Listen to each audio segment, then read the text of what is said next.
সমুদ্রের লবণাক্ত জল পান করলে কখনো পিপাসা কোনোদিন মেটে না। পিপাসা মেটানোর জন্য মিষ্টি জলের প্রয়োজন, যেটা আমরা নর্মাল ওয়াটার বলি, সেটারই নর্মাল জল, তারই প্রয়োজন। তাছাড়া পিপাসা কখনো মেটানো যায় না। পিপাসা মেটাতে পারে একমাত্র শুদ্ধ পানীয় জল, কেননা সমুদ্রের জল হচ্ছে লবণাক্ত জল, মানে নুন জল। নুন জল খেলে কখনো, নুন জল পান করলে কখনো পিপাসা মেটে না। তাই সংসারটাও হচ্ছে ওই রকম সমুদ্রের মতো, সংসার সমুদ্র। কিন্তু যেটাই আপনি পান করবেন, যেটাই আপনি খাবেন, সেটাই সবটাই হচ্ছে লবণাক্ত, কামনা বাসনা আসক্ত দিয়ে তৈরি। হয়তো ভাবছেন ওটা আপনি পান করলে বা ওটা খেলে হয়তো শান্তি হবে, মোটেও নয়, অশান্তি আরো বাড়বে। আপনি হয়তো খুব পয়সাওয়ালা হয়েছেন, খুব মালিক হলেন, অনেক টাকা, ভাবলেন খুব সুখে শান্তিতে থাকবো, বিরাট বড় একটা টিভি কিনে নিয়ে এসছে, দিন রাত টিভি দেখছেন। টিভি দেখতে দেখতে নেশা আপনার এত হয়ে গেল, আপনি এত টিভি দেখলেন যে আপনার চোখটাই হয়ে গেল খারাপ। তাহলে টিভিটা কি আপনাকে শান্তি দিল? অশান্তি বাড়ালো।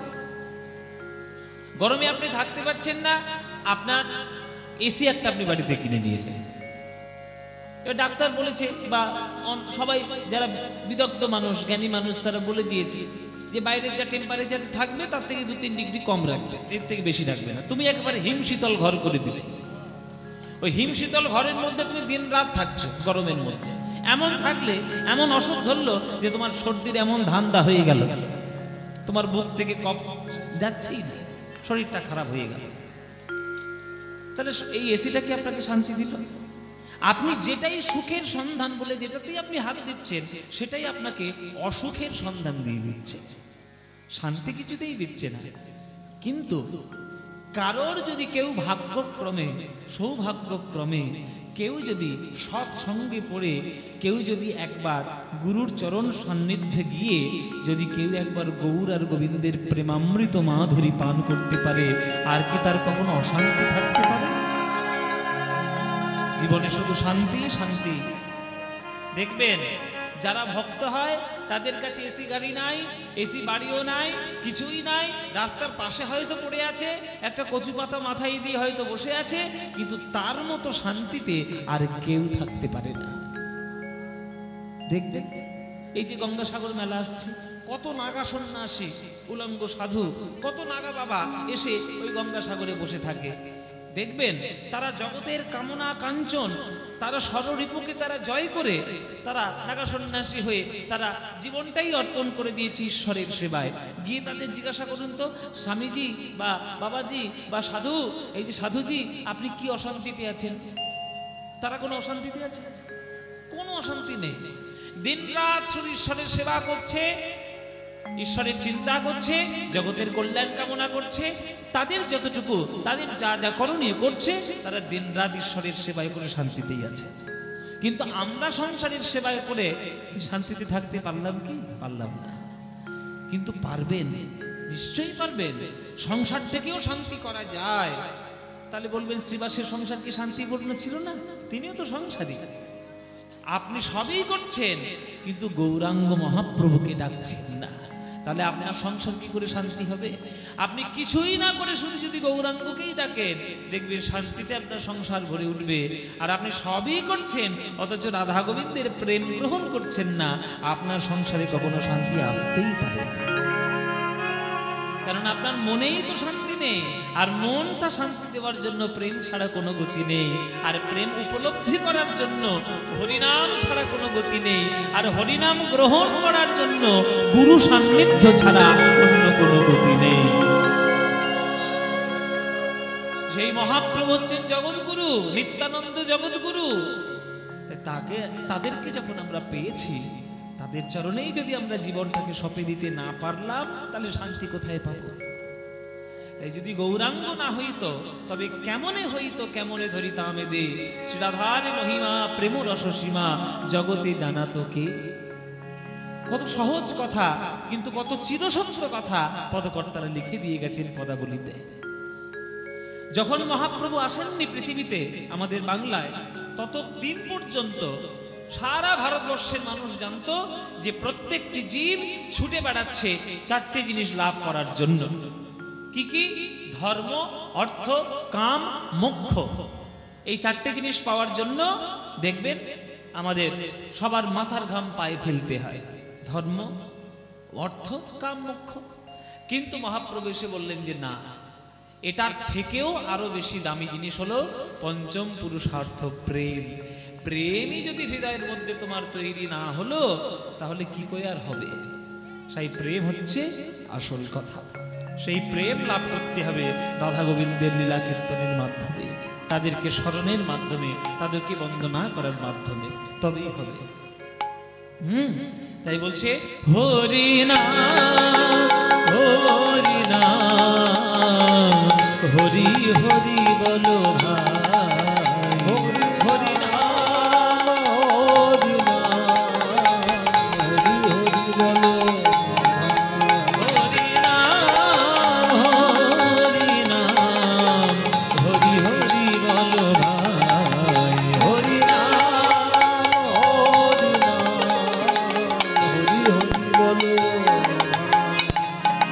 নাম বিনা কলি যুগে, নাম বিনা কলি যুগে আর গতি নাই, গতি নাই, গতি নাই। হরি নাম হরি নাম হরি হরি বলো ভাই,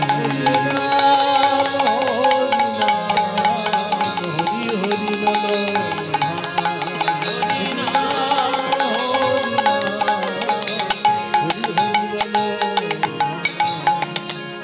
হরিনাম হরিনাম বলো ভাই। হরিনাম করলে কি পাবে? এই যে মায়েরা, তোমরা যে তোমার পাগলের মতো বিকেলবেলায় কীর্তন শুনতে চলে এসছো, হরিনাম শুনতে, মাথা খারাপ হয়েছিল সব? তোমাদের মাথা খারাপ হয়েছে তো? আর ডেফিনেটলি মাথা খারাপ, 100% মাথা খারাপ হয়েছে। নইলে ঘরের কাজ ফেলে তুই আর ওই সিরিয়াল সিনেমা ফেলে তুই এখানে কেউ কীর্তন শুনতে আসে না? পাগল ছাড়া কেউ কীর্তন শোনে না, কি ঠিক কি না? মায়েরা বলছে বাবা তুমি আমাদেরকে সরাসরি ভাবে পাগল বলে দিলে। পাগল হয়েছেন তো ভালোই তো হয়েছে। জেনে রাখবেন পাগল ছাড়া কিছু হয় না, যে পাগল হবে সেই সব কিছু পাবে। মহাপ্রভু নামের পাগল, রামকৃষ্ণ ঠাকুর মায়ের নামে পাগল, বিবেকানন্দ জগতের কল্যাণের কাছে পাগল, লোকনাথ বাবা সেও জগতের কল্যাণের কাছে পাগল। যে পাগল না হবে সে কি করে হবে? পাগল হতে হয়। দেখবেন পাড়ার মধ্যে কোনো ছেলে মেয়ে যদি খুব ভালোবাসে একে অপরকে, লোকে বলে না পাগলের মতো ভালোবাসে। তা পাগলের মতোই তো ভালোবাসাটা চাই, নইলে পাবেন কি করে? আপনি সুস্থ স্বাভাবিক থাকলে ভগবানকে পাবেন না। কেননা যখনই আপনি ভগবানকে ডাকতে যাবেন বিচার বুদ্ধি আপনার বাধা দেবে। কিন্তু রামকৃষ্ণ পাগলের মতো মাকে ভালোবাসে, বলে তুই দেখা দিবি নি, দেখ আমি তোর সামনে কি করি। বলে মায়ের খাড়াটা পেড়ে নিয়ে এসে নিজের মুন্ডু কাটতে বলে মায়ের সামনে উদ্ধত হয়েছে। পাগলের মতো উদ্ধত হয়েছিল বলেই ওই জগত্তারিণী মা সঙ্গে সঙ্গে রামকৃষ্ণের হাত ধরেছে। তো ওই পাগলের মতো ভালোবাসাটা না থাকলে ভগবানকে পাবো কি করে? ওই পাগলের মতো ভালোবাসা চাই। তাহলে হরিনাম শুনলে কি হবে মায়েরা? এই যে কীর্তন শুনতে এসছো, বিনা লাভের আশায় কেউ আসে নাকি?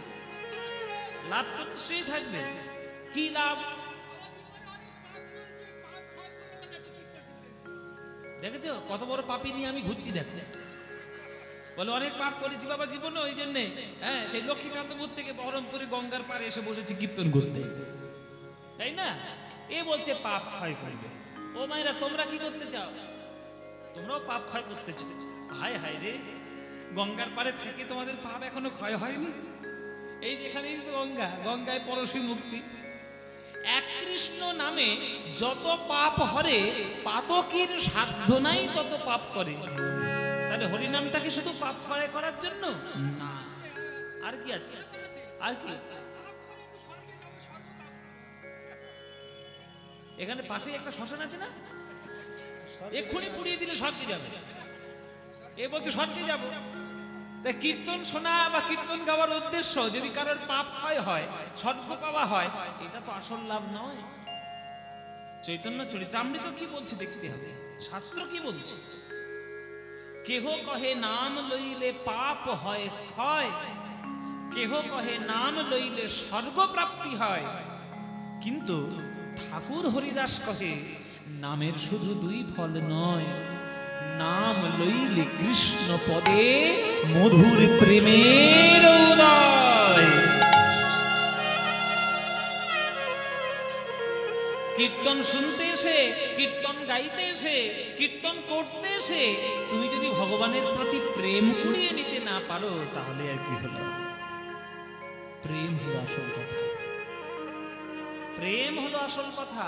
তাই হরিনামের প্রধান লাভ বা কীর্তনের প্রধান লাভ রাধা গোবিন্দের প্রেম আস্বাদন করা।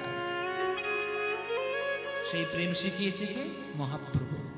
মধুর বৃন্দা বিপিন মাধুরী, মধুর বৃন্দা বিপিন মাধুরী, মধুর বৃন্দা বিপিন মাধুরী, মধুর বৃন্দা বিপিন মাধুরী, প্রবেশ চাতুরী সার, মধুর বৃন্দা বিপিন মাধুরী, প্রবেশ চাতুরী সার, বরজ যুবতী ভাবের ভগবতী, বরজ যুবতী ভাবের ভগবতী, সপতি হইত কার, সপতি হইত কার, বরজ যুবতী ভাবের ভগবতী, সপতি হইত তার, সপতি হইত। তোমরা যারা গান শুনতে এসছো, কারা কারা বৃন্দাবন গেছে দেখি হাত তোলো। বৃন্দাবন কে গেছে? বাহ, এ তো অনেকেই গিয়েছে। আচ্ছা, নবদ্বীপ কে গেছে? হাত তোলো। নবদ্বীপ, ওরে বাবা, সব গেছে নবদ্বীপ। বলে বাবা পাশের জেলা, আর নবদ্বীপ যাবো না তো কোথায় যাবে? আচ্ছা, পুরী ধামে গিয়েছে কজন? হাত তোলো। পুরী, ওরে বাবা, সবাই গিয়েছে। মোটামুটি কোনো না কোনো তীর্থ ধামে তোমরা গেছো। আচ্ছা, তাহলে পুরীতে গেছিলে বা নবদ্বীপ বা বৃন্দাবন গেছিলে, বৃন্দাবনে কি করতে গেছিলে? হ্যাঁ, রাধারানী। হ্যাঁ, এ বলছে বেড়াতে গেছে, দর্শন করতে। আচ্ছা, আপনারা কি করতে গেছিলেন? এইটাই হচ্ছে কমন উত্তর। কেউ বলছে দর্শন করতে, কেউ বলছে বেড়াতে। খবরদার, আজকে আসলে দাঁড়িয়ে বলে যাচ্ছি, কোন তীর্থধামে কোনদিন বেড়াতে যাবেন না। তীর্থধামটা বেড়ানোর জায়গা নয়। বেড়ানোর জায়গার জন্য অনেক জায়গা আছে। দার্জিলিং চলে যাও, গ্যাংটক চলে যাও, দীঘা চলে যাও, গোয়া চলে যাও, হনুলুলু চলে যাও। এ নাম আমি বলতে পারেন তো কি বলবো? হনুলুলু নয়, হনুলুলু, ওটা জাপানে আছে। তুই জানিতেই পারবি না কোনোদিন। আমি আপনাদেরকে বলি, বেড়ানোর জায়গায় বেড়াতে যান, দয়া করে ভক্ত সঙ্গ ছাড়া তীর্থধামে কোনোদিন যাবেন না। কেননা অভক্তদের সঙ্গে নিয়ে তীর্থে গেলেই তারা শুধু ভালো হোটেল খুঁজবে আর গিয়ে বাথরুম খুঁজবে। এটা এখনকার দিনে স্বভাব বাবা, বাস্তব কথা বলছি। কিন্তু তীর্থধামটা তীর্থ করতে গেছি, সেখানে হোটেল খুঁজতে গেছি না বাথরুম করতে গেছি? একদম নয়। কোনোদিন আপনারা ভক্ত সঙ্গ ছাড়া তীর্থে যাবে, এটা ভেতরের কথা, আমি বাইরের কথা বলছি। কেন না, তীর্থধামটা বেড়ানোর জায়গা নয়, তীর্থধামটা প্রবেশ করার জায়গা। ওখানে বসে সাধনা করতে হয়। তীর্থ মানেটা জানতে, সেটাই বুঝবেন। তীর্থ, যেখানে গেলে নিজের আধ্যাত্মিক এবং শারীরিক মানসিক সমস্ত কিছুকে উত্তীর্ণ করা যায়, সেটাই তো তীর্থ। আপনি উত্তীর্ণ করতেই পারলেন না, তাহলে তীর্থ কি করলেন? তাই অভক্তদের সঙ্গে নিয়ে কোনোদিন তীর্থে যাবেন না, আর কোনোদিন তীর্থে বেড়াতে যাবেন না। তীর্থে প্রবেশ করতে যেতে হয়। পকেটে পয়সা থাকলে বেড়ানো যায়, পকেটে পয়সা থাকলে বেরিয়ে আসা যায়, কিন্তু পকেটে পয়সা থাকলে গুরু কৃপা পাওয়া যায় না, রাধা গোবিন্দের কৃপা পাওয়া যায় না। আমার পকেটে পয়সা আছে, আমি চলে গেলাম বৃন্দাবনে, আমার যাওয়া আর একজন গিয়ে সেখানে বসে গোপী অনুরাগে রাধা কৃষ্ণের ভজন করে সেখানে গোপী ভাব লাভ করে সে রাধা কৃষ্ণের প্রেম লাভ করছে, এইটা আকাশ পাতাল পার্থক্য। দেখুন পদাবলীর লাইন কি বলছে, বরজ যুবতী ভাবেরও ভকতি সকতি হইতকা, মধুর বৃন্দা বিপিন মাধুরী প্রবেশ চাতুরিষা। প্রবেশ করতে হয়, দর্শন বেড়ানো নয়। হ্যাঁ, তাই আগামীতে আপনারা যে কোনো তীর্থধামে যখন যাবেন তখন দয়া করে অভক্তদের সঙ্গে নিয়ে যাবেন না, মনে ভক্তি নিয়ে যাবেন। আর তীর্থধামে গিয়ে সেইখানকার ভক্তি লাভ করার জন্য যাবেন, অন্য কিছু না। হ্যাঁ, তাই বরজ যুবতী ভাবের ভকতি, ভাবের ভকতি সকতি হইতকার, সকতি হইতকার। বরজ যুবতী ভাবের ভকতি সকতি হইতকার, সকতি হইতকার। গাও গাও পুণ্য গৌরাঙ্গের গুণ, গাও গাও গাও গাও পুণ্য গৌরাঙ্গের গুণ, গাও তোমরা গাও, তোমরা গাও, তোমরা গাও, তোমরা গাও, গাও গাও পুণ্য গৌরাঙ্গের গুণ।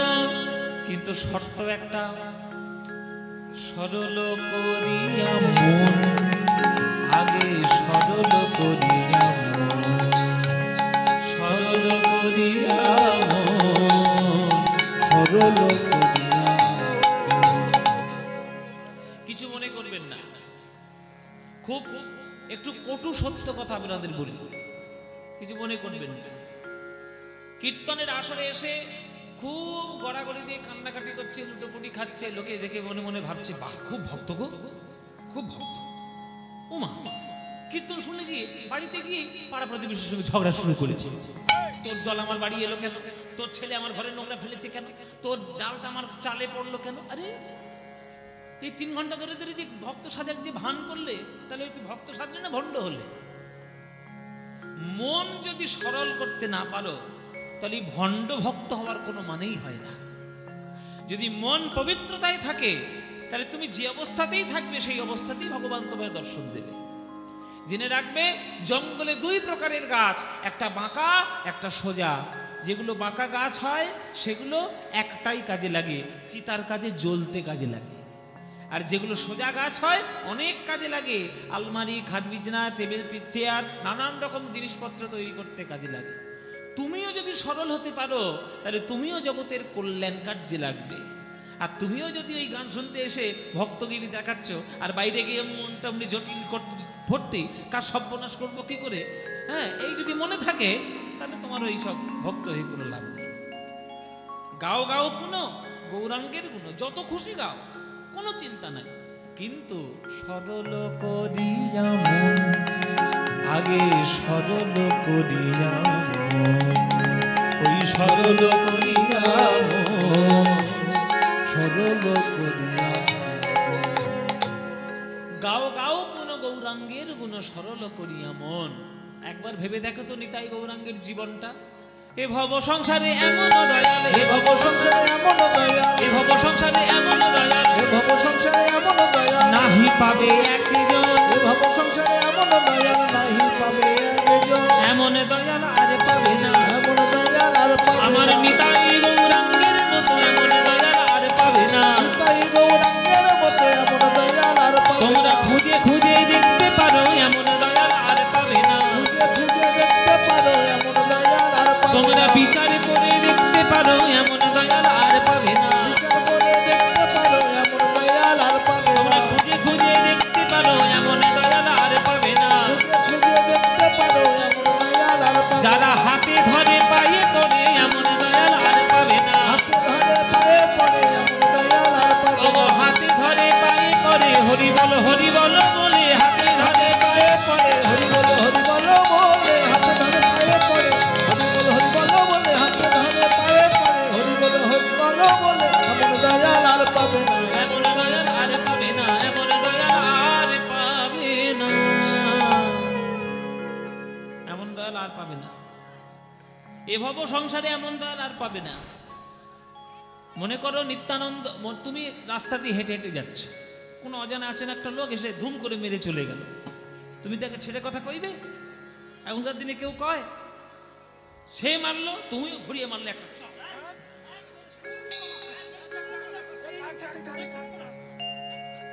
শুরু করে দিলে, সেও মারলো, তুমিও মারলো, শুরু করে দিলে মারামারি।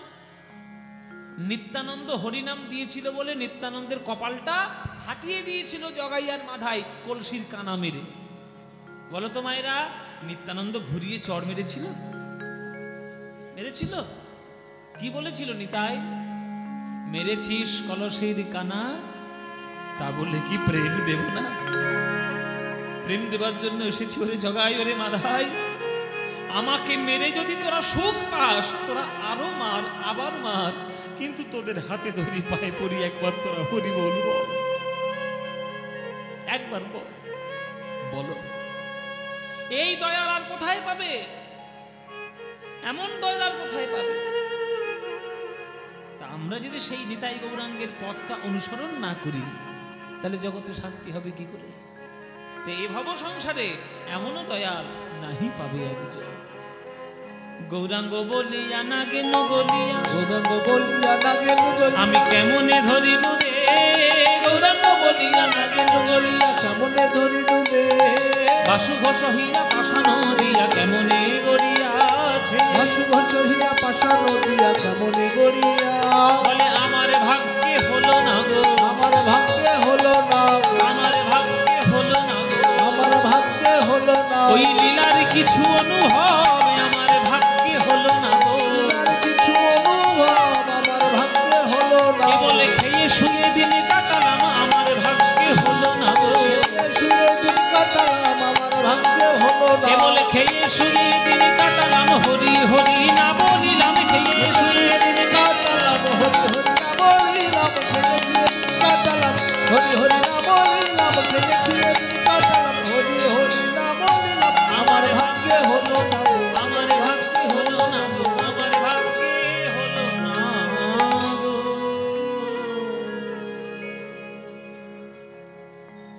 পদকর্তা বাসুদেব ঘোষ বলছে আমার ভাগ্যে হলো না। তাহলে বাসুদেব ঘোষ হচ্ছেন গৌড় চন্দ্রিকার সর্বশ্রেষ্ঠ পদকর্তা। তিনি বলছেন আমার ভাগ্যে হলো না। মায়েরা চিন্তা করুন, তাহলে আমাদের দশা কি? আমাদের কি দশা? তাই যতক্ষণ পারবেন, যতক্ষণ সুযোগ থাকবে, যতক্ষণ আপনাদের ভালো লাগবে, মনে হবে গৌরাঙ্গের নাম গাইবেন সঠিকভাবে, সুন্দরভাবে, রইলে হবে না। জানো,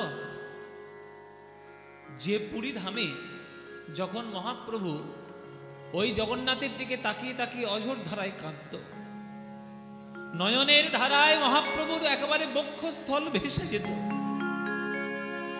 সেই জায়গায় কাঁদতে কাঁদতে চরণ চিহ্ন ওই পাথরে পড়ে গেছিল।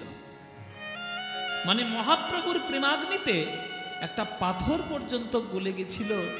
পাথরটা মনে মনে ভাবলো যে গৌরাঙ্গ মহাপ্রভু জগন্নাথের দিকে তাকিয়ে এত নয়ন জল ঝরাচ্ছেন, তার চরণ চিহ্ন যদি বুকে ধরতে পারি তাহলে জীবন আমার ধন্য হবে। আমি পাথর হয়েছি তাতে কি? মহাপ্রভুর চরণের চিহ্ন পড়ে গেল এই পাথরের উপর। সে পাথর এখনো রাখা আছে আলারনাথ মন্দিরে। ওই সাধারণ লোকেরা ওই পাথরের উপর পা দিয়ে দিয়ে চলে যেত। আর আমাদের রাধারমণ চরণ দাসদেব, বিরাট বড় বৈষ্ণব, তিনি ভাবলেন যে মহাপ্রভুর পদচিহ্নে সাধারণ লোক পায়ে দেবে। রাজার সঙ্গে কথাবার্তা বলে খুব বিশেষভাবে সলা পরামর্শ করে ওই নির্দিষ্ট ওই পাথরটুকু কেটে নিয়ে আলারনাথ মন্দিরে প্রতিষ্ঠা করেছে। তাহলে একটা পাথর যদি বুঝতে পারে যে মহাপ্রভুর প্রেমের হৃদয়ের কেমন, আমরা তো মানুষ, আমরা কেন বুঝলাম না? তাহলে আমাদের হৃদয়টা পাথরের থেকে আরো কঠিন, তাই আমরা মহাপ্রভুর কৃপা বুঝিনি। যদি বুঝতাম তাহলে মহাপ্রভুকে নিয়ে এই রকম চারিদিকে আমরা উল্টো পাল্টা কিছু করতাম না, তার সঠিক অনুসরণ করতাম। তার হৃদয়ে, আমাদের হৃদয়ে তার প্রেম জায়গা দিয়ে তারই নাম গান আমরা মত্ত থাকতাম। কিন্তু এখনো কিছু দুর্ভাগা বাঙালি আছে যারা মহাপ্রভুর গুরুত্ব বোঝে না। ওই ভগবান হয়েছে কি না হয়েছে সেই নিয়ে শুধু মত্ত। মহাপ্রভু সমাজের জন্য যে কি করে গেছেন সেইটা কখনো বুঝলো না। যদি বুঝবে যেদিন, সেদিন তার প্রেমও হবে, হৃদয়ে পাথরটাও গলবে, আর হৃদয় পাথরে যেদিন গলবে সেদিন নয়ন থেকে অবিরত অশ্রুধারা বয়ে যাবে। কেননা ওই মহাপ্রভুর প্রেমের মূল কথা হলো চোখের জলে ভগবানকে ডাকো। সেই মহাপ্রভুর গৌরচন্দ্রীকে একটা আস্বাদন করলাম আমরা। আজকের আমরা যে বিষয়টা আস্বাদন করব সেই বিষয়টা মহাপ্রভুর সঙ্গে রিলেটেড, সম্পর্কিত। জেনে রাখবেন, এমনি এমনি কোনো কথা জগতে হট করে প্রচার হয়ে যায় না, প্রত্যেকটা জিনিসের একটা মাধ্যম থাকে। আমরা প্রেম পেয়েছি কার জন্য? মহাপ্রভুর জন্য। কিন্তু মহাপ্রভু প্রথম প্রেমের সন্ধান কাদের কাছ থেকে পেয়েছেন তাদের কথাও যদি আমরা না জানি তাহলে সঠিক শ্রদ্ধা মহাপ্রভুকে করা হবে না। মহাপ্রভু যখন শ্রীকৃষ্ণ চৈতন্য হয়ে গেছিলেন তখন পুরী ধামে যখন থাকতেন 5 জনের রচনা মহাপ্রভু নিজে আস্বাদন করতেন। 5 জন, 5টা কবির রচনা, পদ, সাহিত্য মহাপ্রভু আস্বাদন করতেন। নিজের লেখা গান, নিজের লেখা শ্লোক, নিজের লেখা পদাবলী মহাপ্রভুর আপনি পাবেন না। কেবলমাত্র শিক্ষা স্টক ছাড়া মহাপ্রভুর অন্য কোনো কথা লেখা নেই। আপনি বাজারে খুঁজে খুঁজে দেখুন কোন বইটা শ্রী চৈতন্য মহাপ্রভুর লেখা, বাজারে পাবেন না। মহাপ্রভু গ্রন্থ লিখেছিলেন কিন্তু সবগুলোই গঙ্গার জলে বিসর্জন দিয়ে দিয়েছিলেন। কারণ মহাপ্রভু জানতেন যে আমার লেখা গ্রন্থ যদি পাঠ করে সবাই তাহলে আমার ভক্তরা ওই আমার লেখা গ্রন্থগুলো নিয়ে অহংকার করতে শুরু করবে। আমার যারা ভক্ত তাদের যে রচনা, তাদের যে পাণ্ডিত্য, সেগুলোকে শ্রদ্ধা জানাবে না। সেগুলো নিজের যা রচনা সব শুরু নিয়ে গঙ্গার জলে ভাসিয়ে দিলেন। আর শুধু 8খানা শ্লোক মহাপ্রভু ভক্তদের জন্য বলে দিলেন।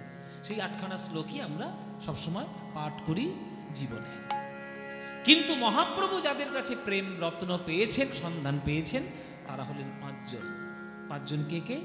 চৈতন্য চরিতামৃতে পরিষ্কার করে লেখা, চণ্ডীদাস বিদ্যাপতি, রায়ের নাটক গীতি, কর্ণামৃতম গীত গোবিন্দম, স্বরূপ রামানন্দ সনে, মহাপ্রভু রাত্রি দিনে গায়ে শোনে পরম আনন্দ।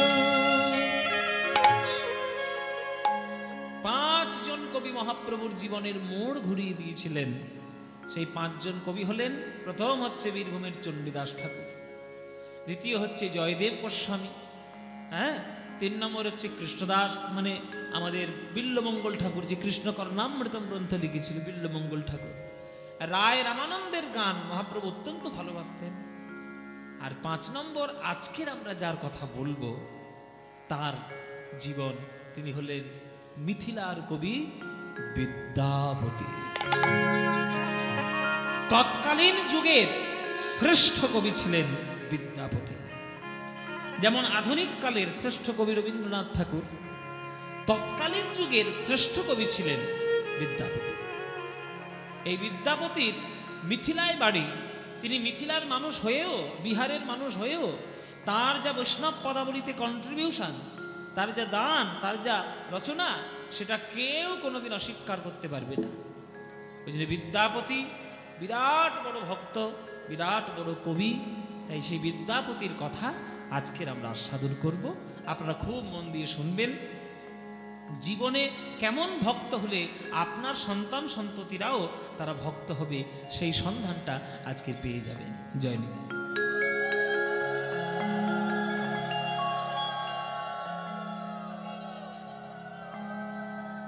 চলুন সেই বিদ্যাপতির বাড়ি বা বিদ্যাপতির জীবনী আমরা আজকে আস্বাদন করব। বিদ্যাপতির বাড়ি কোথায়? বিদ্যাপতির বাড়ি হচ্ছে মিথিলা। মিথিলাটা কোথায়? হ্যাঁ বাবা, বিহারের একটা জায়গা।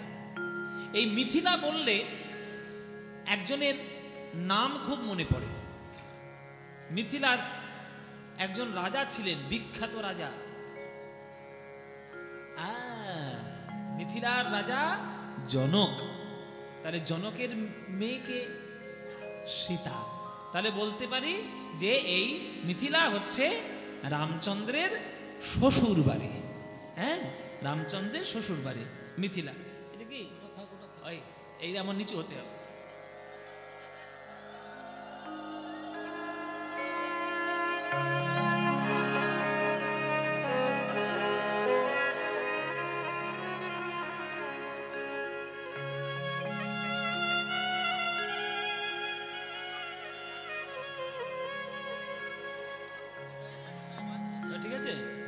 হ্যাঁ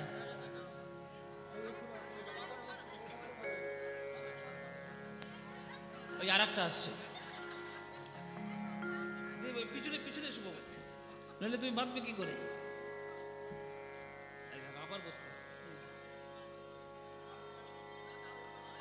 এইভাবে হবে না। আচ্ছা ও পরে হ্যাঁ, বাঁধবে। এইভাবে না।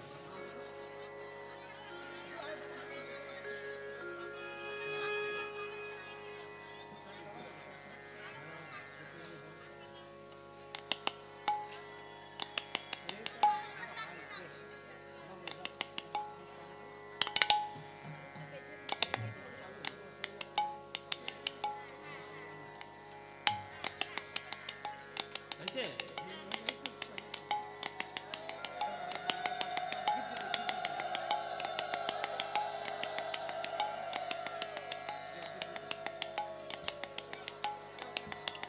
জয় নিতাই বাবা, কটা মুকুট পটাবে গোমায়, নিতাই গৌর হরি গৌর। মায়ের ভাল লাগছে দেখতে। আচ্ছা, এইখানে আমার এত আনন্দ হয়, এখানে পর পর আপনারা আমার গুরুর গান শুনেছেন বা শুনতেন। আমার জানেন আপনারা সবাই যে আমার কীর্তনের গুরু হচ্ছেন কীর্তন সম্রাট সুমন ভট্টাচার্য। তার গান আপনারা এখানে প্রতি বছর শুনতেন, কিন্তু তিনি একটা বিশেষ কাজে এখন আটকে পড়েছেন। তিনি বিশেষ একটা সেবাও করছেন, কেন সারা ভারতবর্ষের মধ্যে যেখানে সবাই এসে মাথাটা নিচু করে সেটা হচ্ছে বিশ্বভারতী। সেখানকার তিনি অধ্যাপনা করছেন। এটা আমাদের কাছে একটা বিরাট বড় পাওয়া, যারা সঙ্গীতের ছাত্র তাদের কাছে বিরাট বড় পাওয়া। কিন্তু সেই ভাবধারাগুলো আপনারা এইখানে আমার মধ্যে দিয়ে ফলিয়ে দিচ্ছেন, এটা আমার একটা বড় পাওয়া। তাই আমার গুরুর কাছে আমার প্রণাম, আমার কোটি কোটি তার চরণে দণ্ডবোধ। কেন গুরুর আশীর্বাদ ছাড়া জীবনে কিছুই এগোনো যায় না। আপনারা যা আমার প্রতি শুনেছেন, যা জানেন, যা যতটুকু আমি পেয়েছি আমার সব গুরুদেবদেরই আশীর্বাদে পেয়েছি। তো চলুন, সেই রামচন্দ্রের শ্বশুর বাড়ি মিথিলা, সেই মিথিলার হচ্ছে এই একটা ছোট্ট একটা গ্রামে জন্মগ্রহণ করেছিল আমাদের বিদ্যাপতি। বিদ্যাপতির বাবার নাম ছিল গণপতি ঠাকুর। আস্তে আস্তে মায়ের আস্তে। বিদ্যাপতির বাবার নাম ছিল গণপতি ঠাকুর, কিন্তু মায়ের নামটা যে কি সেটা এখনো পর্যন্ত সঠিকভাবে জানা যায়নি বা জানা হয়নি, এবং রিসার্চেও সেভাবে নামটা পাওয়া যায় না। তো যেদিন পাওয়া যাবে সেদিন আপনাদের জানিয়ে দেওয়া হবে, কিন্তু আপাতত বাবার নামটা জানা আছে গণপতি ঠাকুর।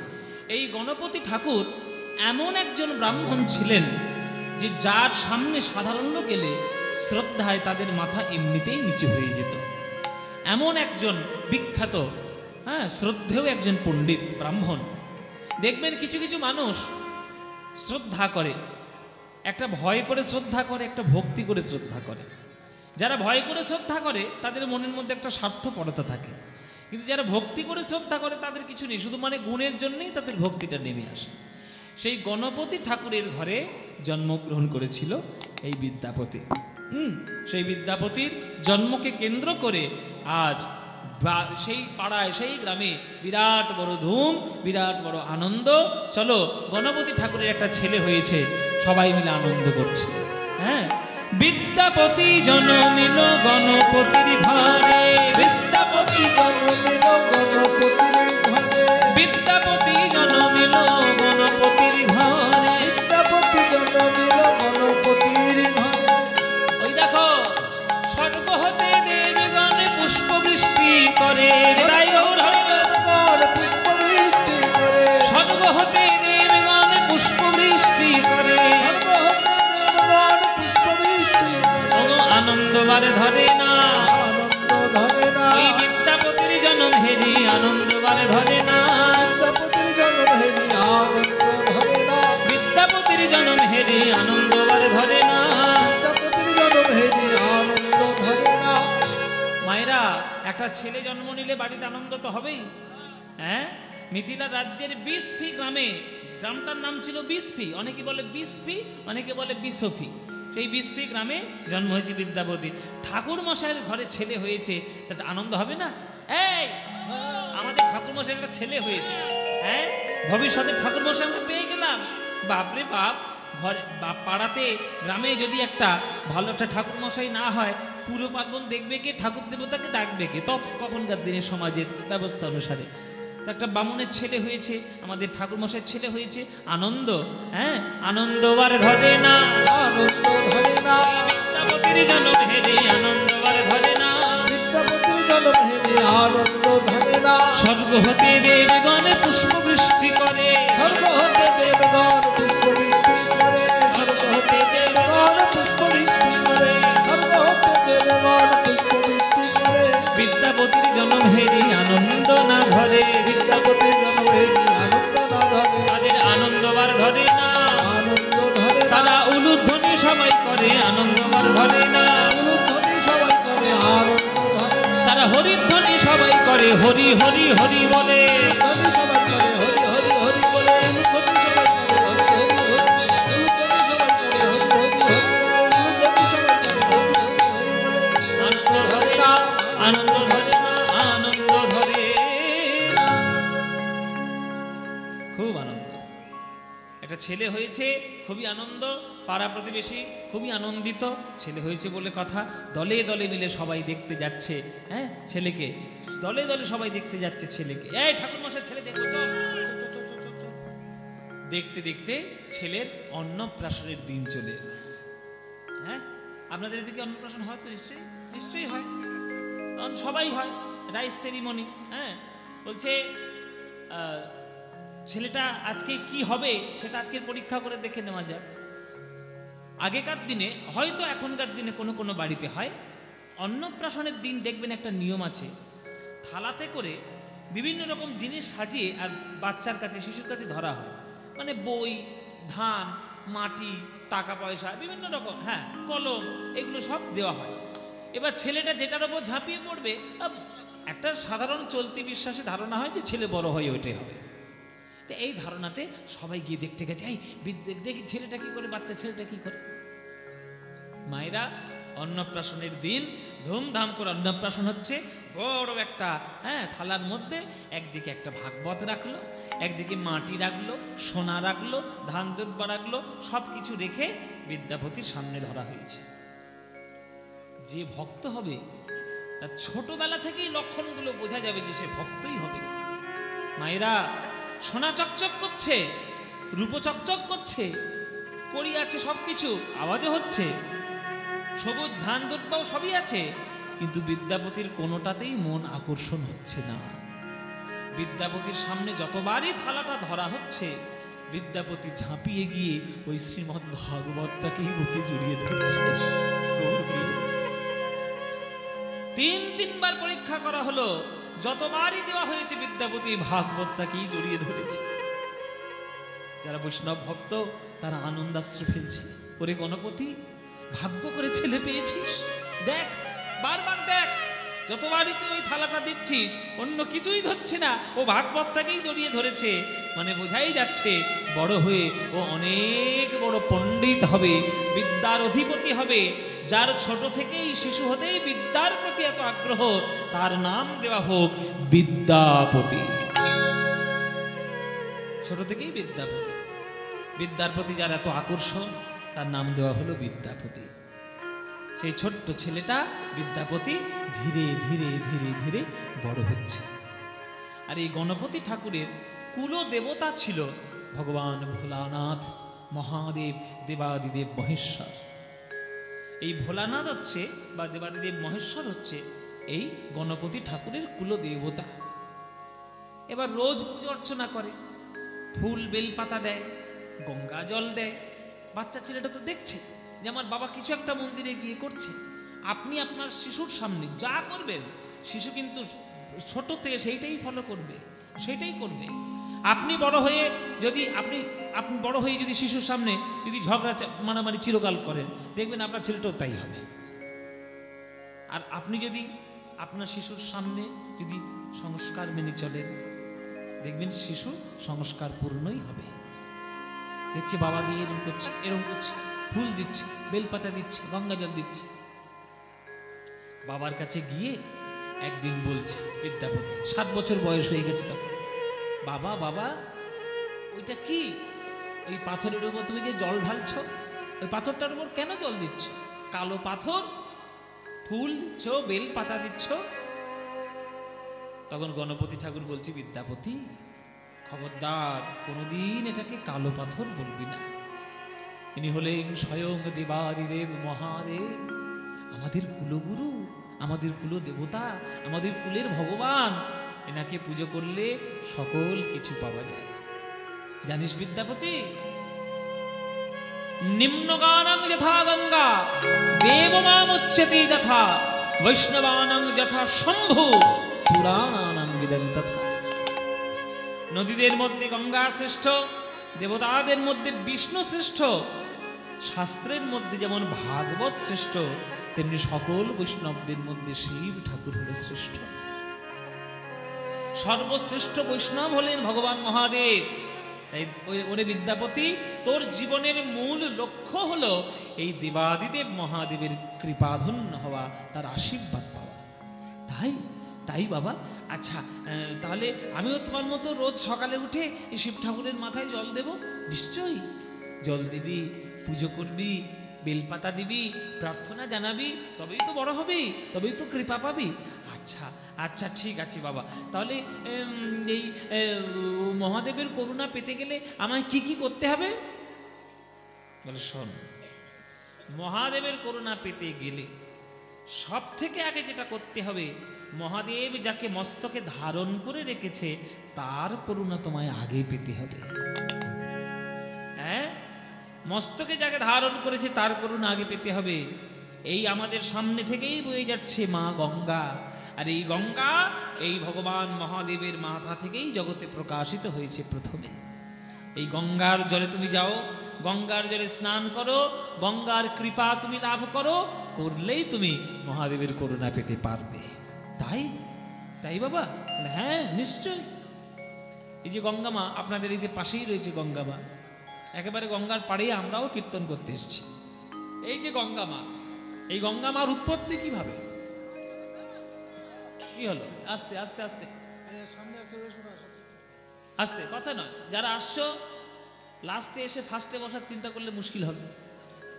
হ্যাঁ, একটু যারা আসছো একটু ম্যানেজ করে নিজেদের মধ্যে একটু বসে নাও, এসে গন্ডগোল করো না। জয় নিতাই। এই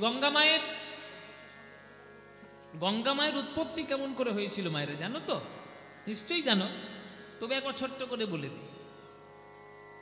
এই যে আমরা গান গাই, সঙ্গীত করি, এই সঙ্গীতগুলো হচ্ছে সামবেদ অনুসারে, সঙ্গীত হচ্ছে এক একটা জীবন্ত দেবদেবীর মতো। এরা কিন্তু হাসে, গায়, কথা বলে, এটা বিশ্বাস, আমাদের বেদ ধর্মের বিশ্বাস যে সঙ্গীতের রাগ রাগিনীগুলো হচ্ছে একেবারে জীবন্ত। কিন্তু তাদেরকে যদি মিস ইউজ করা হয়, তাকে যদি আমি উল্টোপাল্টাভাবে গাই, তাহলে কিন্তু এই রাগ রাগিনীরা অসুস্থ হয়ে পড়বে। একবার দেবর্ষি নারদ, সে তার অহংকারের বলে আমি দিন রাত বিনা যন্ত্র নিয়ে নাম গাই, আমি ঠিকঠাক আজকে রাগ রাগিনী গাই। রাগ রাগিনী গাইতে গিয়ে এমন রাগ রাগিনী গেয়েছে মায়েরা, ভুল ভাল সব স্বর প্রয়োগ করে এমন করেছে, কোনো কোনো রাগের হাত ভেঙে গেছে, কোনো কোনো রাগের ঘাড় ভেঙে গেছে, কোনো কোনো রাগের কোমর ভেঙে গেছে, সব যাচ্ছে তাই অবস্থা। রাগ রাগিনী। এবার এই রাগ রাগিনীর এই দশা দেখে তখন নারদ মুনি এসে বলছে, কি গো তোমাদের এই দশা করলে কে? বলে, যে বলছে সে। দশা করলে কে? আবার তুমি এমন ভাবে আমাদেরকে ব্যবহার করেছো, আমরা সবাই অসুস্থ হয়ে পড়েছি। কি সর্বনাশ, আমি এত ভুল গিয়ে ফেললাম? বলে, হ্যাঁ নারদ মুনি, যাত্রার দ্বারা রাগ সঙ্গীত গাওয়া হবে না, আপনার গাওয়া ভুল হয়েছে। ও মা, তাহলে তোমাদের সুস্থতার কারণ কি? বলে, আবার যদি কেউ পুনরায় আমাদেরকে নতুন করে সঠিক সুরে গাইতে পারে, আবার আমরা সুস্থ হয়ে পড়ব। তাহলে সে কে আছে? তার আমি আর একবার গাই? বলে, আর খবরদার কেউ না, একবার গাইতেই আমাদের এই দশা, এবার গাইলে মরেই যাব আমরা। তাহলে কে গাইবে? বলে, শোনো, জগতে কেবলমাত্র একজনই আছেন যিনি সঠিক রাগ রাগিনী, সঠিক সঙ্গীত জানেন, সেটা একমাত্র হলো কৈলাসপতি দেবাদিদেব মহাদেব। নারদ মুনি অমনি ছুটে চলেছে মহাদেবের কাছে। মামা, ও মামা, আমি একটু রাগ রাগিনী গাইতে গেছিলাম মামা, এমন গেছি যে সব ভুল ভাল হয়ে সব রাগ রাগিনীগুলো অসুস্থ হয়ে পড়ে আছে, তুমি যদি একটু ঠিক করে গাও তারা সুস্থ হয়ে যেতে পারে। ভোলানাথ বলছে আমি তো গাইতে পারি, কিন্তু শ্রোতা কই? শ্রোতা না হলে কি গান গাইতে ভালো লাগে গায়কের? বলে শ্রোতা মানে আমি শুনবো তোমার গান। দূর বেটা, তুই আমার গান শুনবি? তোর এত বড় ক্ষমতা, তোর গান গাওয়াতেই রাগ রাগিনীগুলোর এই অবস্থায় যে তুই আমার গান শুনবি? কিরে, তুই আমার সঠিক শ্রোতা নস। তাহলে সঠিক শ্রোতা কে? বলে জগতের কেবলমাত্র দুজন আছে আমার গানের সঠিক শ্রোতা। সে কে? বলে একজন হচ্ছে ব্রহ্মলোকে ব্রহ্মা, আর একটা হচ্ছে বিষ্ণু লোকের ভগবান শ্রী বিষ্ণু। যা ওদেরকে নিমন্ত্রণ কর, তাহলে আমি কিন্তু গান গাইতে পারি। নারদ গিয়েছে ব্রহ্মার কাছে, বাবা কৃপা করে একটু কৈলাসে চল, উল্টো পাল্টা করে ফেলেছি, রাগরাগিনীগুলোর এই অবস্থা হয়েছে। মামা এখন একটু গান গাইবে, তুমি একটু গাই, শুনলেই আমার রাগরাগিনীগুলো সুস্থ হবে। ব্রহ্মা বলছে, হ্যাঁ মহাদেব গান গাইবে বলে কথা, শুনবো না? নিশ্চয়ই শুনবো। ছুটি আসছে ব্রহ্মলোক থেকে ব্রহ্মা।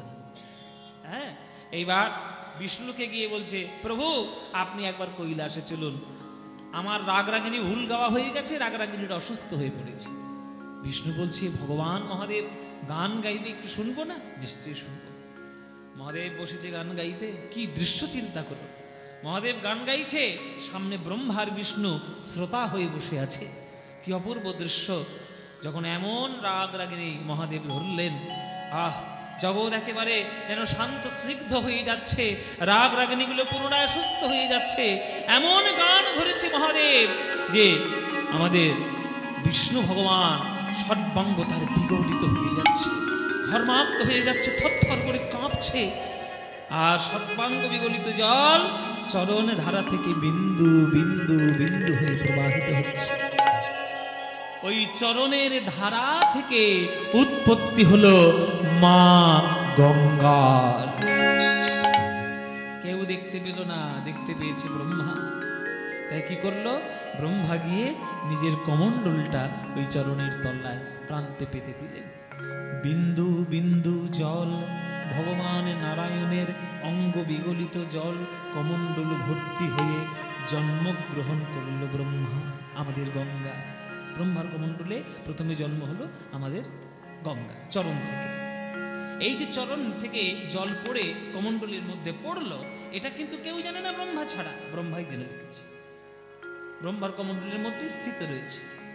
এইবার যখন সগর রাজা, তার যখন বংশধ্বংস হয়ে গেল, যখন ধরিত্রীকে পাবন করার জন্য গঙ্গাকে আনার প্রয়োজনীয়তা হয়ে পড়ল, তখন ভগীরথ এক পায়ে দাঁড়িয়ে তপস্যা করলেন ব্রহ্মা।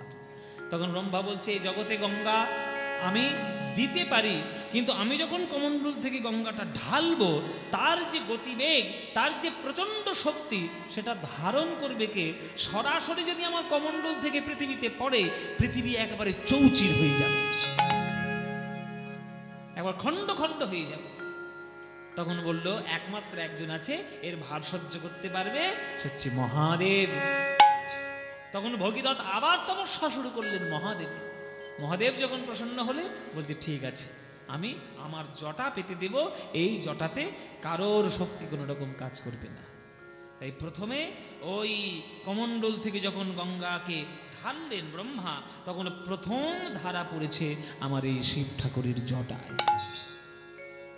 শিব ঠাকুরের জটায় পড়ে সেইখান থেকে আমাদের এই গঙ্গা আসা, সেইখান থেকে গঙ্গা সাগরে গিয়ে মেশা, সেইখান থেকে ওই রঘুবংশের সগর রাজার 100 পুত্র উদ্ধার হয়ে গেল, সমস্ত কিছু হয়ে এই গঙ্গা সাগরের মেলা এই আপনাদের সামনে এই মকর সংক্রান্তিতে হচ্ছে গঙ্গার আবির্ভাব।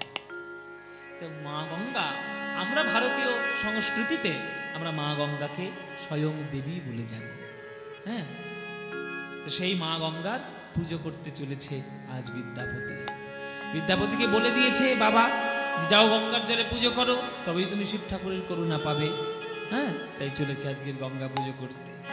ওই ছোট্ট বিদ্যাপতি ওই ছোট্ট বয়সে এক পা দু পা করে এগোতে এগোতে, বুক ভরা শ্রদ্ধা নিয়ে ভালোবাসা নিয়ে আজ গঙ্গার তীরে এসে দাঁড়ালো। গঙ্গার তীরে কুলুকুলু ধারা বয়ে যাচ্ছে, বিদ্যাপতির নয়ন ধারা ভেসে যাচ্ছে। করজোরে বলছে, মা গো তোমার জলে আমি স্নান করতে এলাম জীবনকে পবিত্র করব বলে। ওগো মা গো, বাবা আমায় বলে পাঠিয়েছে শিব ঠাকুরের করুণা পাওয়াই হলো জীবনের প্রধান লক্ষ্য। এই মা তুমি কৃপা করো যেন আমি শিব ঠাকুরের করুণা লাভ করতে পারি। এই বিদ্যাপতি প্রথম তার গান রচনা করলেন এই গঙ্গার তীরে বসে, গঙ্গা বন্দনা। বড় সুখ সাওয়া आवल तो तीरे, बड़ सुख सावा आवल तो तीरे, बड़ सुख सावल तो तीरे, बड़ सुख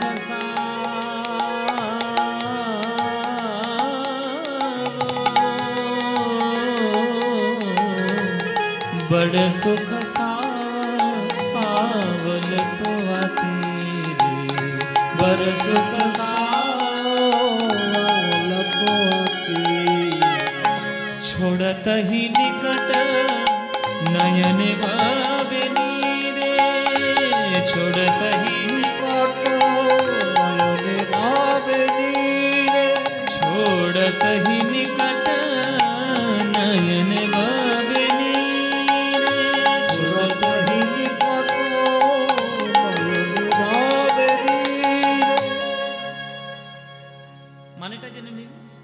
बड़ सुख साव आवल तु तीरे, बड़ शांति पेलाम मा तुम्हार तीरे एसे। এবার এই এক পলকের একটুখানি শান্তি পেয়ে এমন আমার একটা মন তোমার সঙ্গে আমার সম্পর্ক হয়ে গেল, এখন তোমার কুল ছেড়ে তোমার তট ছেড়ে আমায় যে চলে যেতে হবে এই কথাটা ভাবতে গিয়েই আমার বুকের ভিতরটা কাঁপছে। ছোড়াতা হি নিকট নয়নে ভাবে নীরে, কত সুন্দর কথা দেখো। ওইটুকু বয়সে কত উপলব্ধি ওই বিদ্যাপতি, যে তোমার চরণ ছেড়ে আমি চলে যাব, তোমার কুল ছেড়ে চলে যাব, সেটা ভাবতে গিয়ে আমার চোখে জল আসছে না। মা গঙ্গা, তোমার বিষ্ণুর চরণ থেকে তোমার জন্ম, ব্রহ্মার কমণ্ডলে তোমার স্থান, আর মহাদেবের জটার মধ্যে তোমার প্রথম প্রকাশ স্থল। আজকে তোমার তীরে আমি স্নান করতে এসেছি মা, এই স্নান করেই যেন আমার জীবন হয়ে গেল পবিত্র। কিন্তু পবিত্র জীবন যখনই আমি তোমায় ছেড়ে যাব ভাবছি, আমার হৃদয়টা বড় কাঁপছে।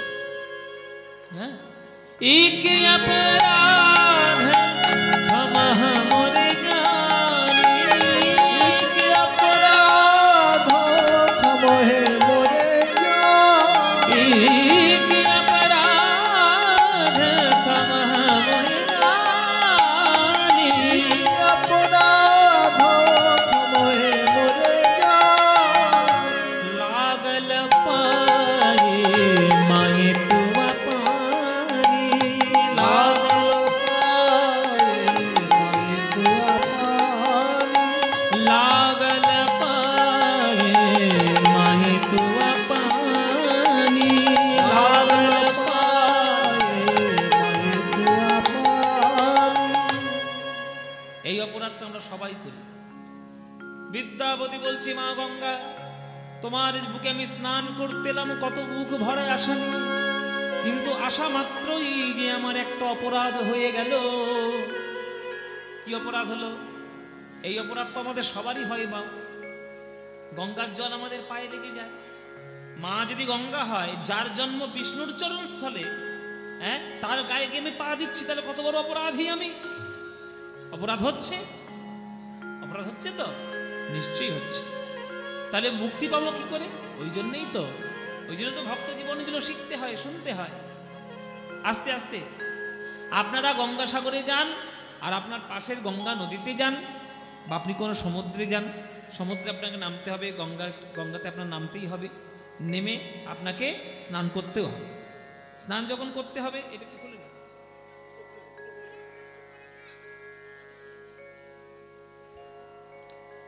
তো স্নান যখন করতে হবে তখন আপনার পায়ে তো জল লাগবেই।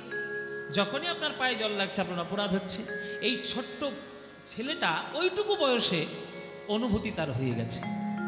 হ্যাঁ, লাগল পায়ে মায়ে তুয়া পানি, লাগল পায়ে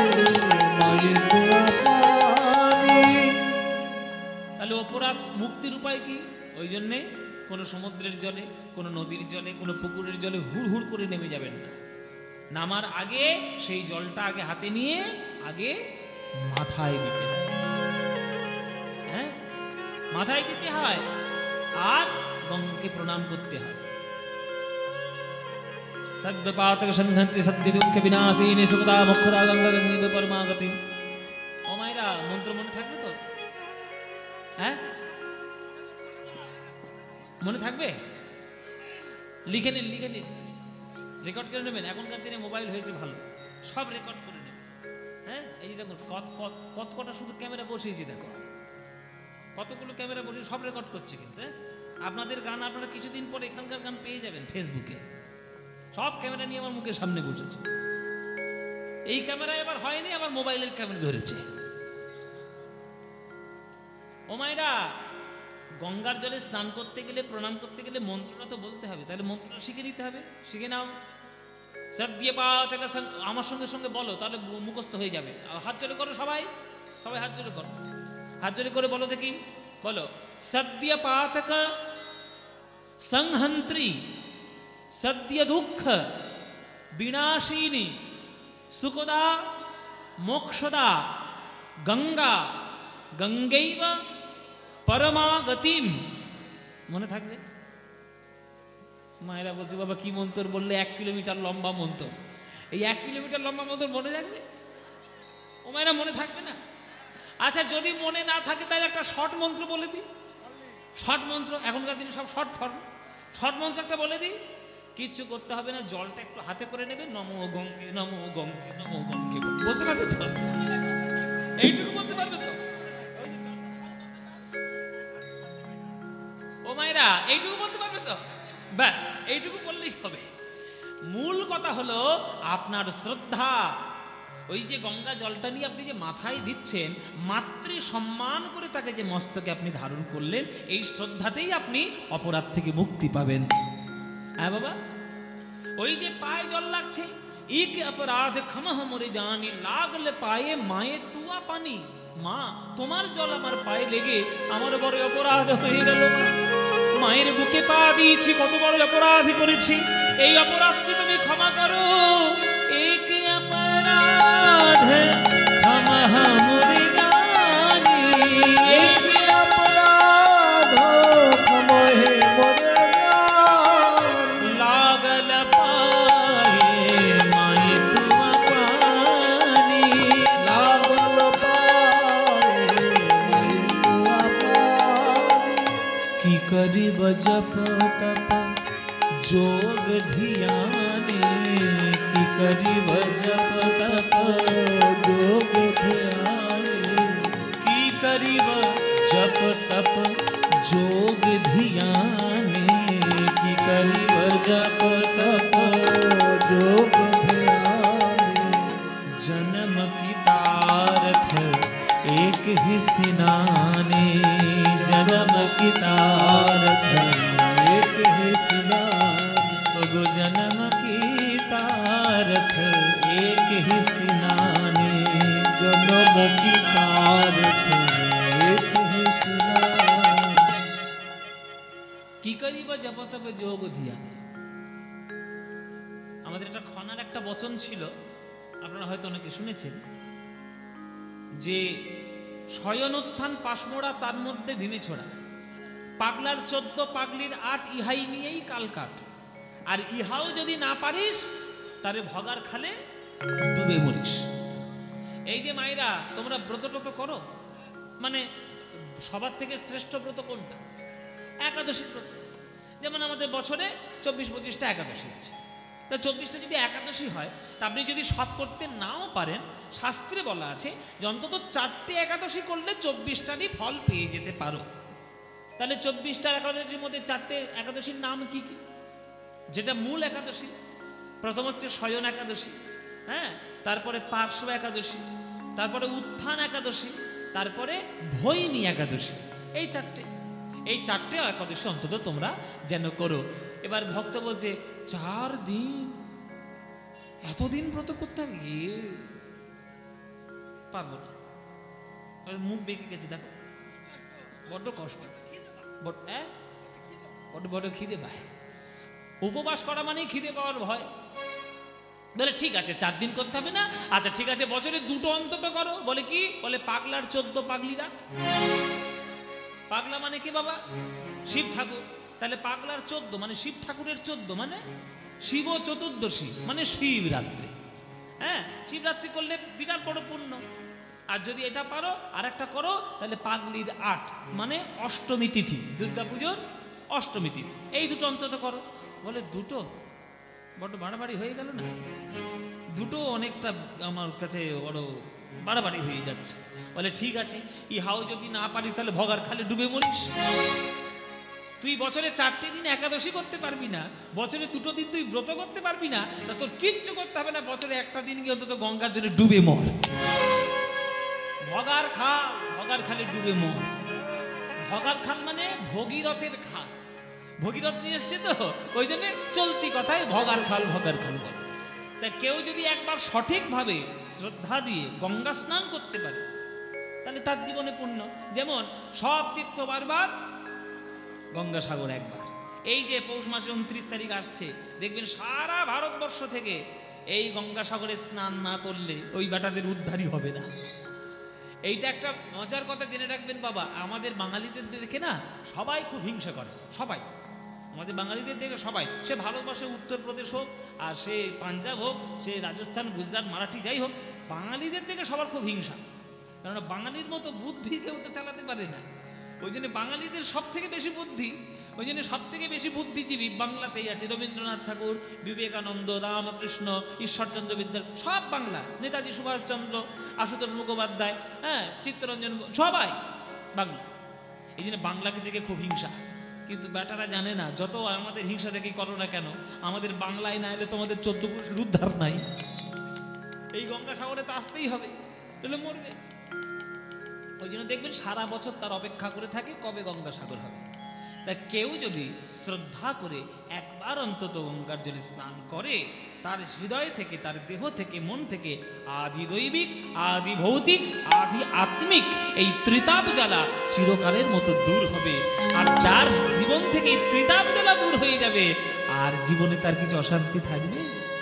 তাই বিদ্যাপতি লিখছে, কি করিব জপ তপ যোগ ধ্যানে, কি করিব জপ তপ যোগ ধ্যানে, जन्म की तारथ एक ही स्नाने, जन्म की तारथ एक ही स्नाने, भाणय विद्यापति समझहु तो, भाणय विद्यापति समझहु तो, आहा अंत काले जनि बिसरि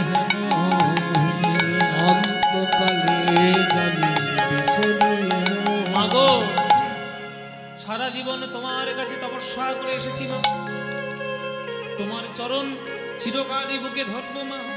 শুধু একটা তুমি আশীর্বাদ করে যেও, যেন মরণ কালে যেন তোমার এক বিন্দু জল মুখে আমি নিতে পারি, আর তোমার জল মুখে নিয়ে যেন জীবনটি ধন্য করে গোবিন্দের চরণে আমি লাভ করতে পারি।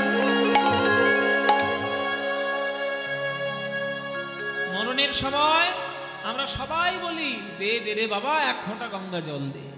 কেন বলি? গঙ্গা তো সাধারণ জল নয়, গঙ্গা তো স্বয়ং বিষ্ণুর পাদপদ্ম সিক্ত জল।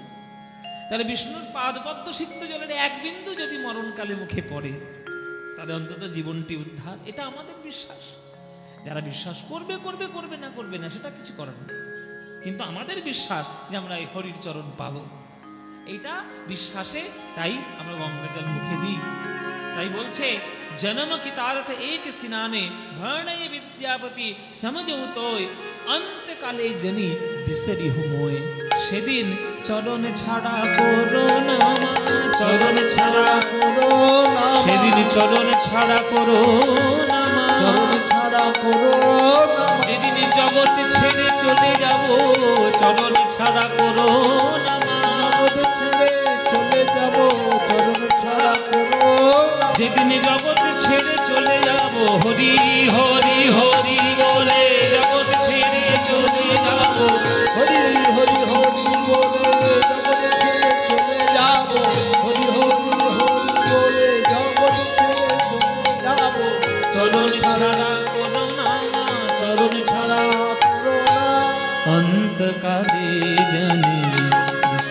हमो अंत काले जने बिसरे हमो अंत काले जने बिसरे हमो।